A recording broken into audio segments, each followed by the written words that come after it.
안녕하세요, 한배입니다. 오늘은 두 번째 영화를 갖고 왔는데요. 오늘 영화를 갖고 해볼 얘기는 환경에 대한 얘기입니다. 영화를 고를 때 어떤 영화를 고를까 하다가 요즘에 제가 제일 관심 있는 그런 분야에서 한번 해보자 라고 생각을 하니까 요즘에 제일 관심 있는 것 중에 하나는 환경인 것 같아요. 그래서 환경에 관한 애니메이션 한 편을 골라봤습니다. 저뿐만 아니라 지금 전 세계적으로 많이 이슈가 되고 있고 주목을 하고 있는 그런 분야죠. 이게 지금 인류의 종말까지도 거론될 정도로 정말 심각한 문제이기 때문에 좀 얘기가 좀 진지해질 것 같습니다. 먼저 이 영화에 대해서 조금만 얘기를 하자면 이 영화에 대해서 스토리를 짤 때 제가 궁예하는 거지만 아마 재미난 상상력으로 즐겁게 상상을 하진 않았을 것 같아요. 처음에 오히려 약간 쓰레기 대란이나 그런 환경에 대한 그런 문제를 가지고 좀 생각을 하다가 어떤 메시지를 주기 위해서 이렇게 스토리를 짜지 않았을까 싶습니다. 이건 제 생각이고요. 이런 환경에 대한 메시지를 약간 다큐멘터리나 무겁게 풀어내는 방식이 아니라 애니메이션으로서 어린애들부터 어른까지 좀 쉽고 재미나게 볼 수 있는 그런 영화가 된 것 같습니다. 먼저 이 영화를 보면서 제일 먼저 좀 들었던 생각은 좀 굉장히 좀 뾰족지근해요. 그냥 지구에 사는 인류의 한 사람으로서. 왜냐면 시작부터가 사람들이 버리고 간 지구가 나옵니다. 그래서 지구에는 온통 쓰레기만 남아있고 그런 상태에서 그런 상태인데 우주에서 지구를 보면은 폐인공위성이 정말 아예 그냥 지구를 둘러싸고 있어요. 이걸 처리를 할 방법이 아직도 없나 좀 의문이긴 한데 아무튼 거기선 그렇습니다. 그런데 더 극혐인 건 아까 제가 말한 대로 지구를 버렸다는 게 더 극혐인 거죠. 쓰레기 양보다도. 인류가 우주로 도망을 갔으면 뭐 새롭게 뭐 어떤 생산적인 활동을 하든가 아니면 지구를 구하기 위해서 잠깐 피신을 해 있거나 뭐 이런 게 전혀 아니고 아무것도 안 합니다. 아무것도. 먹고 싸우고 웃고 떠들고 그냥 좋은 감정만 느끼게 돼요. 그게 무슨 말인지 잘 모르겠다면 보지 마실 거예요. 아무것도 안 하기 때문에 노력도 없고 발전도 없고 그러면 어떻게 그게 가능할 수 있었는가? AI와 로봇들이 인간을 다 서포트 해줍니다. 그렇기 때문에 인류는 어떻게 보면 AI의 그 시스템의 통제를 받고 살고 있어요. 그냥 인류는 그냥 메타버스 속에 빠져가지고 거기서 그냥 연애도 하고 친구들이랑 게임도 하고 뭐 혼자 놀기도 하고 그냥 거기에서 모든 거를 다 화면 홀로그램 그 화면에서 다 처리를 하고 그냥 뭐 갖다 줘 하면은 뭐 갖다 주고 나 뭐 할래 하면은 뭐 해주고 그런 식이라는 거죠. 그렇다 보면은 정말 우리가 걱정하던 뭐 터미네이터 이런 건 아닐지라도 그런 모습 또한 로봇에 의해서 인류가 멸망하는 그런 또 하나의 방법, 또 다른 모습의 인류의 멸망이 될 수도 있겠다라는 그런 생각까지 해봤습니다. 그리고 사람들은 우주에 가서도 쓰레기를 만들어내잖아요. 그러면 그거를 또 우주에다 갖다 버리더라고요. 아휴. 그럼 오늘의 주제인 환경에 대해서 조금만 얘기를 해보겠습니다. 조금만. 일단 지구를 오염시키는 것 중에 가장 대표되는 게 뭐가 있냐라고 하면 플라스틱이 뽑힐 것 같은데요. 지금 북태평양에 쓰레기섬이라고 있는데 아마 대부분 들어보셨을 거예요. 그리고 사진까지 보셨다면은 인간들이 만들어낸 거긴 하지만 조금 미안하기도 하고 약간 혐오스럽기도 하죠. 그 쓰레기섬의 크기는 한반도의 7배고 95%가 플라스틱으로 되어 있다라고 합니다. 그래서 그렇기 때문에 플라스틱이 아마 되게 중요한 문제가 됐는데 플라스틱을 생각을 하면 원망스럽다는 생각이 들어요. 플라스틱 또한 원래 있었던 게 아니고 사람들, 화학자들에 의해서 개발되었던 것인데 물론 편리함을 위해서 개발된 거죠. 돈을 벌기 위해서. 그렇게 똑똑한 사람들이 그거를 개발했다면 개발하면서 이것을 쓰고 처리함에 있어서는 왜 생각을 하지 못했나? 물론 했을 수도 있어요. 했을 수도 있는데 그건 잘 모르겠고 일단 정확한 것은 사람들이 돈을 벌기 위해서 많이 개발을 하고 생산을 했을 것이다. 그리고 만약에 포기를 하지 않았다면 그렇게 처리하는 그런 기술에 대해서 생각을 하고 포기하지 않았다면 조금 더 일찍 그런 기술이 해결되지 않았을까 싶습니다. 아무튼 이건 제가 생각이고요. 그래서 원망스럽긴 합니다. 어쨌든 생각을 했건 안 했건 어쨌든 그것은 지나간 일이고 더 심각한 건 제 느낌상이긴 한데 이것도 이건 전부 다 제 뇌피셜입니다. 아직도 약간 그 환경 문제의 심각성을 자각을 못하는 사람들이 생각보다 많은 것 같아요. 전 세계적으로 유명한 스웨덴 운동가 그레타 툰베리라는 이 친구를 아시는지 모르겠습니다. 나이는 올해 18살인데요. 이 친구가 말하는 거 보면은 환경적으로는 보통 어른보다 어른이다. 얘가 낫다. 그리고 또 사실 환경 문제는 지금 갑자기 된 게 아니에요. 사실 다 알고 있었고, 왜냐면은 저 어렸을 때만 하더라도 뭐 초등학교 저학년 유치원 이런 데서 미술 시간에 그림 그리고 했던 거 보면은 뭐 지구가 아파요 뭐 이런 거 포스터 그랬던 게 아직도 생생합니다. 그런데 좀 신경을 못 썼던 것 같아요. 사람들이 신경을 못 썼던 것 같고, 근데 지금부터라도 많이 늦은 감이 있긴 하지만 전 세계적으로 국가와 기업들이 빠르고 바뀌는 모습이 코로나로 인해서 더 나왔기 때문에 아직 포기하기는 이르고, 그래도 중요한 것은 우리 전 세계인 국민들의 자발적인 자각이 아닐까 싶습니다. 제가 최근에 경험을 직접 한 건데요. 이게 왜 그런 자각이 부족하다고 생각했는지 가장 좋은 예가 될 것 같아요.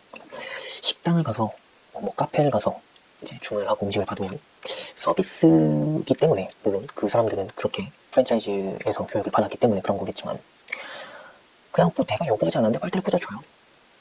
뭐 그냥 주는 데도 있지만, 그러면은 저 괜찮아요 안 씁니다 하고 하긴 하는데 까서 꽂아줘요 보통. 그런 게 더 많은 것 같긴 해요. 그러면 이거는 이미 쓴 거예요. 이거 뭐 내가 아직 입 안 댔는데 이거 닦아서 쓰세요 라고 하면 그것도 좀 황당하잖아요. 그렇기 때문에 그냥 하고 하는데, 좀 심한 데를 봤어요. 거기가 식당이었는데 프랜차이즈였습니다. 뭐 개인 가게였다면 그냥 뭐 사장님이 그런 빨대에 대한 감동이 있나 보다. 그래서 뭐 근데 사장님한테 뭐 빨대 왜 써요? 라고 뭐 이렇게 싸울 수는 없잖아요. 근데 다행히 프랜차이즈였기 때문에 어쨌든 식사가 끝나고 물이 필요해서 물을 조금만 더 한 컵 달라고 했는데 컵에 물을 담아서 빨대를 꽂아서 줬어요. 보통 빨대가 불가피할 때는 뭐 이렇게 저어서 먹어야 되거나 아니면은 그런 내용물 이 건더기가 있기 때문에 그런 거는 뭐 불가피하다 쳐도 물을 주는데 빨대를 꽂아서 준다? 아니 물론 여성분들은 빨대를 많이 사용하는 걸 알고 있어요. 입술에 그런 루즈나 루즈는 너무 옛날 사람처럼 보이나? 틴트나 뭐 그런 거 바르잖아요. 입술 화장품을 바르잖아요. 그렇기 때문에 뭐 빨대를 많이 쓴다고 하는데, 그것도 뭐 이해는 할 수 있어요. 이해는 할 수가 있고, 뭐 내가 여자가 아니기 때문에. 근데 조금 아무리 이 물에다가 빨대를 꽂아서 준 거는 그거 그냥 서비스라고 생각할 수밖에 없어요. 근데 그거는 그 프랜차이즈가 ESG에 관심이 있다면 충분히 제재해서 시스템을 이렇게 바꿔서 개선할 수 있는 부분이 아닌가. 그래서 저는 오히려 서비스가 친절하네 이런 생각보다는 이 프랜차이즈 회사는, 대표는 또는 그렇게 운영을 하고 있는 운영진은 그 ESG에 대한 생각 개념이 아예 없나? 라는 생각이 좀 들어서 오히려 더 이미지를 안 좋게 왔던 것 같습니다. 그래요. 사실 플라스틱이 편리하고 이미 널리 사용되고 있기 때문에 이거를 완전하게 안 쓸 수는 없습니다. 안 쓸 수는 없어요. 그런데 또 여러 기업에서, 전 세계 여러 기업에서 많이 녹는 플라스틱이나 물에 녹거나 아니면 썩어서 없어지는 그런 플라스틱을 많이 개발하고 있습니다. 우리나라 대한민국은 조금 민족성, 특성? 그런 게 좀 몇 가지 좀 있죠. 빨리빨리 일 좋아한다든지, 뭐 확 끌어올렸다가 확 씻는다든지, 뭐가 좋다고 하면 확 올려갔다가 뭐 이런 거죠. 근데 그 중에서 하나는 남의 눈치를 많이 보는 게 아닌가 싶습니다. 이거는 장점이자 단점일 수도 있는데요.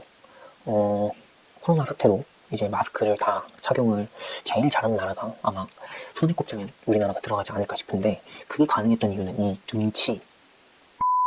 지금 뭐 버스에서 마스크 안 쓰면은 눈총이 따가워가지고 내리라고 말 안 해도 내리게 되잖아요. 그런 것처럼 이 환경에 대한 생각도 지금 과반수가 이제 넘어가고 거의 대부분이 그거는 분리수거 이렇게 라벨tex이 다 떼고 깨끗이 씻어서 버리는 게 당연하고 그렇게 일회용 막 사용하면은 개념 없는 사람이고, 약간 이런 사회 조성 분위기가 형성이 되면은 아마 저희 나라는 굉장히 빠른 속도로 그런 게 퍼지면서 우리나라의 쓰레기 양도 많이 줄어들지 않을까, 이런 긍정 회로를 돌려봅니다. 좀 쓰레기를 많이 줄이고 그런 쪽으로 또 선진국이 됐으면 하는 바람이 있습니다. 다시 영화로 돌아와서, 아무튼 언젠가부터 영화에서는 인류에 대한 그런 미래, 종말을 걱정하는 영화가 점점 많아지는 것 같아요. 뭐 어쨌든 지금 나오고 있는 일론 머스크의 스페이스X 그런 계획이 있잖아요. 우주로 이주를 하는, 화성으로 이주를 하는 그런 계획이 있는데, 그런 게 시스템이 정말 다 구축이 되어서 정말 갈 수가 있다면, 그러면 뭐 지구 환경 문제는 어떻게 보면 해소가 되는 게 아니냐, 거기 가서 살면 되는데 라고 말하는 분도 계시겠지만, 일단 거기 갈 돈이 있는지 물어보고 싶고요. 지구를 버리고 간다는 건 그렇게 지구를 떠나는 우주선의 창밖으로 지구를 본다면 참 기쁜 마음으로 가봤어요. 그죠? 저는 가서 거기서 줬다고 해도 쉽게 못 갈 것 같아요. 이 영화에 대해서 정리를 하자면 배경은 약 2800년쯤으로 추정을 합니다. 대사 속에서 추정을 해요. 정확히 딱 언제라고 말은 안 해주기 때문에 추정을 하고요. 감독은 앤드류 스탠튼이라는 감독님입니다. 이 감독님은 애니메이션 전문 감독님인 것 같고요. 거의 그 필모그래피를 보면은 되게 장난 아니에요. 애니메이션의 거장 중에 한 분이시구나 이런 걸 알 수 있고요. 배우는 주인공은 벤 버튼이라는 분이 목소리 연기를 하셨는데 이분이 조금 특이해요. 이게 영화의 굉장히 특이한 부분 중에 하나인데 음향 감독님이세요. 음향 감독님인데 보시면 아시겠지만 대사가 거의 없기 때문에 그런 목소리를 잘 내는 사람이 아마 유리했던 것 같습니다. 무슨 말이야 이게. 자, 아무튼 이 얘기를 하면서 굉장히 많은 분들이 눈치를 채셨을 거라고 생각합니다. 이걸 만든 회사부터가 어마어마한 회사이기 때문에. 자, 눈치채셨나요? 이 영화의 제목은 월2입니다. 1967년 작품인 졸업이라는 영화에서 거기에 대한 주인공은 미래에 대한 갈피를 잡지 못하고 방황을 하는 그런 주인공인가 봅니다. 그런데 그 주인공에게 친척 어른이 이런 대사를 칩니다. 플라스틱, 플라스틱, 플라스틱에 밝은 미래가 있다. 플라스틱이야, 플라스틱, 플라스틱에 밝은 미래가 있다. 라고 플라스틱 쪽으로 일을 하라. 이런 뜻이겠죠. 그 뜻은 뭐겠습니까? 약 5, 60년 전에 미래가 지금 이렇게 만들 줄은 몰랐겠죠. 지금 온 이 태풍을 견뎌내려면 각계전투가 아닌 내가 지구인이다 싶으면 발 뻗고 나서서 한마음으로 똘똘 뭉쳐야 이 위기를 극복할 수 있지 않을까. 좀 더 지구의 생명을 늘릴 수 있지 않을까 생각해봅니다. 그럼 여기까지 하고요. 다음 영화로 다시 찾아오겠습니다. 감사합니다. 그레타 툰베리에게 어른들은 말했습니다.